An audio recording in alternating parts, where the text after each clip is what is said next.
Est-ce que vous connaissez vraiment les tortues? Je vous parle d'elles parce que nous sommes dans un centre de bénévolat qui s'occupe de tortues du coup. Je vais vous expliquer comment on s'occupe d'elles, avec quoi on les nourrit, quand est-ce qu'on les relâche dans l'océan, etc. Mais pour commencer, je vais vous parler un peu de cet animal pour mieux le connaître. Sur Terre, depuis l'apparition des dinosaures, il y a 220 millions d'années. Bon, les dinosaures sont apparus il y a 230 millions d'années, mais bon, pour 10 années près, on fait genre de rien. Les tortues, globalement, faut pas les faire chier. Très vulnérables et beaucoup chassées par des prédateurs lorsqu'elles naissent. C'est pour cette raison qu'il y a des centres comme ici qui existent pour les protéger. Une fois adultes, bon, c'est pas la même histoire. Un poids qui peut atteindre jusqu'à presque 1 tonne, c'est une Fiat 500, et une taille de 3 mètres de long pour la plus grande tortue jamais enregistrée. Le record de profondeur est de 1300 mètres, c'est tout simplement la distance à laquelle vivent les calamars géants, ces trucs horribles là. Et c'est tellement profond qu'aucune lumière ne passe. Il fait nuit quoi. Cette zone est appelée les abysses. Déjà juste le nom, t'as capté l'ambiance du coin. La plus vieille tortue au monde est née en 1832, c'est avant l'invention de l'ampoule électrique. Aujourd'hui, il a 193 ans en 2025. Wouhou, bon anniversaire Jonathan, oui, parce que la tortue s'appelle Jonathan. Une photo déjà, plutôt beau gosse. Et c'est tout simplement le plus vieil animal terrestre vivant. Juste ça,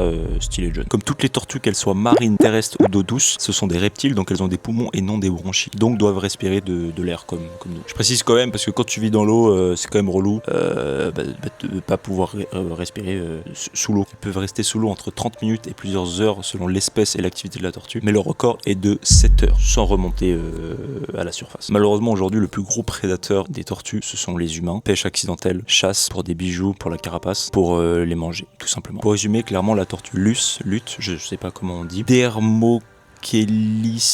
sais encore moins comment on dit, est l'espèce de tortue marine la plus cheatée, clairement. Record de taille, record de profondeur, record sans respirer. Elle mange même des méduses géantes.